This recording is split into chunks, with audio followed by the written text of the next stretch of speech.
This episode is sponsored by BetterHelp. October 10th is World Mental Health Day, and this year we are saying thank you to therapists. BetterHelp therapists have helped over 5 million people worldwide on their mental health journeys. That's millions of stories and millions of journeys. Behind each one of them is a therapist who showed up, listened, and helped someone take that next step forward. Moments in therapy, like asking the right questions, having a safe place to get emotional or cry, or small wins, they can change lives. This World Mental Health Day, BetterHelp is honoring those connections and the therapists who make them possible while showing how easy it is to get guidance from a licensed therapist online with BetterHelp. I've been doing therapy for over 2 years and I couldn't recommend it enough. It's helped me so much with relationships with my friends, families, even myself. It's helped me understand myself better, and it's just made for such a better life. It really has. With over 30,000 therapists, BetterHelp is the world's largest online therapy platform, having served over 5 million people globally. And it works with an average rating of 4.9 out of 5 for live sessions based on over 1.7 million client reviews. This World Mental Health Day, we are collaborating with those therapists who have helped millions of people take a step forward. If you're ready to find the right therapist for you, BetterHelp can help you start that journey. Our listeners get 10% off of their first month at BetterHelp.com/PFF. That's BetterHelp, HELP.com/PFF. Let's move on to the Carolina Panthers.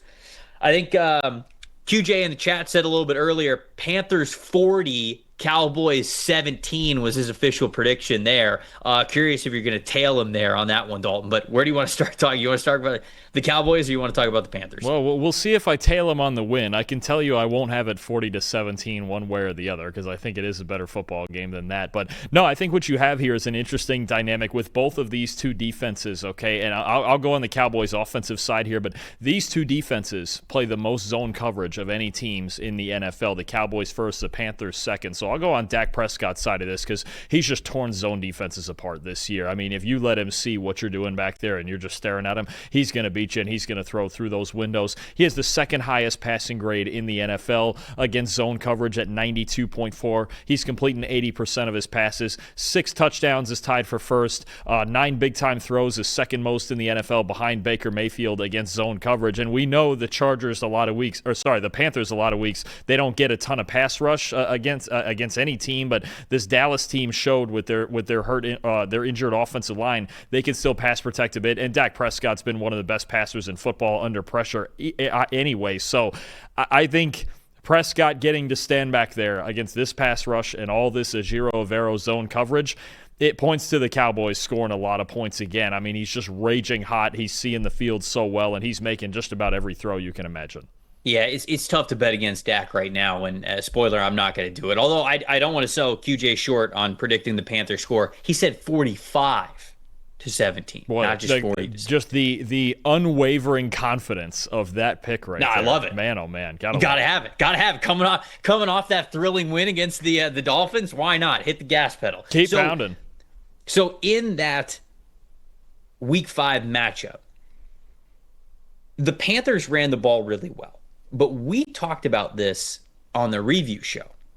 It's not necessarily because Rico Dowdle looked like the second coming of LaDainian Tomlinson. Rico Dowdle was good in this game. He was decisive, he was running hard, and he had a couple of missed tackles, and certainly he was able to lower the shoulder and get some good yards after contact in this game. But if you go back and you watch a lot of his best runs, a lot of them came from just having really big rushing lanes to run through, and him just getting escorted through the offensive line and through the trenches and sort of going untouched as he's getting past the line of scrimmage. That comes from a really good run blocking unit that the Panthers had in Week 5 and one that we saw a lot from them last year as well. 74.8 run blocking grade from this team last week. That's a really good score. 46.7 impact run blocking percentage and a 56.7 defeated run blocking rate. So what I want to talk about there with that is you see the impact run blocking percentage, 46.7. It's on the lower side of things. So when you look at teams around the league, you'll see 50%, 60%. The best ones will be like somewhere around 70%. And impact run blocking percentage, for those of you that are, again, sort of new to the PFF system and terminology, that is whenever we are giving a positive grade to a player when he's run blocking. We just categorize that as an impact run play. Could be a plus 0.5, plus 1, plus 1.5, whatever it is. Defeated is the opposite, whenever you are getting a negative grade on a singular play. Eric Eager, when funny enough, works for Carolina Panthers now, but before he was there, when he was at PFF, I remember him writing an article about how perfectly blocked running plays are the best plays in the NFL. And it's because if they are perfectly blocked, if everyone is doing their job exactly the way that they need to, if nobody is messing up, if nobody is having a negative grade, then the EPA per play on those plays is so high because it's easy. All you're doing is handing the ball off. There's no risk. There's not a turnover. You're not going to take a sack. You're not going to take a negative play. You're not going to throw an interception. You're just handing the ball off. Could a fumble happen? Sure, but those happen less. And so those perfectly blocked plays, the best plays in the NFL. And going to sort of what we talked about there for the Carolina Panthers, their defeated run blocking percentage was higher than some of the best in the league. There's no question about it. But sometimes it's not just about gaining a positive play in the run game.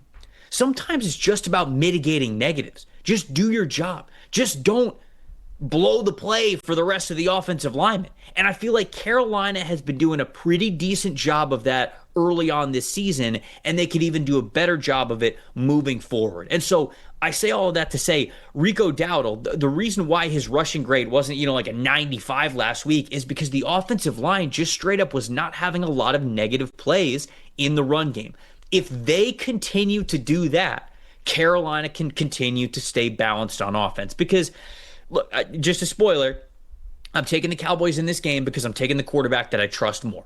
For as much as Bryce Young had his good moments in the second half of that game against the Dolphins, I can't forget about the first quarter and the first half. Just like I can't forget about what we saw in Arizona in the first half and the first quarter.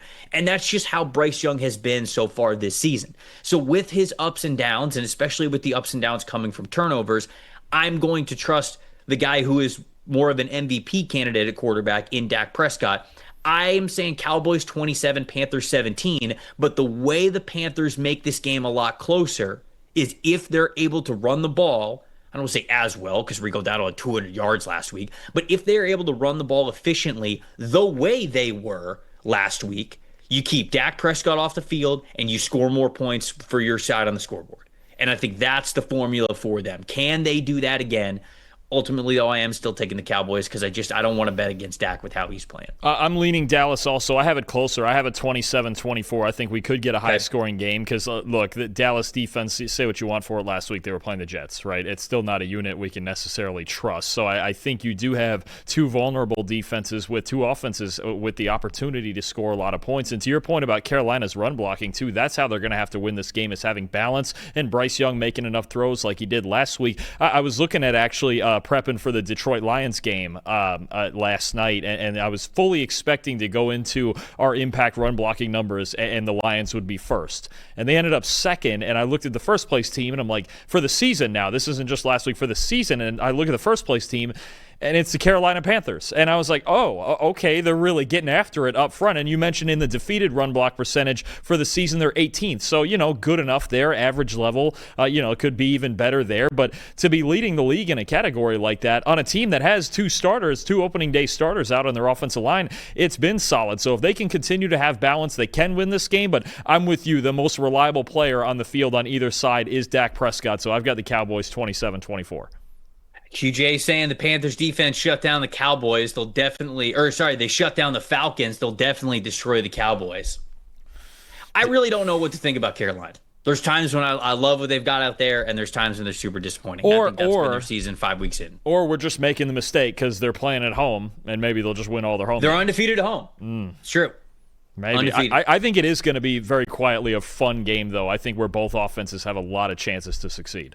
With the over-under is almost 50 points in this one. So yeah, Vegas is closer to what you think with the score than me because you have it at 51. I have it at then. Yeah, you got it at 51 and I have it at 44. So closer to what you think. We'll see.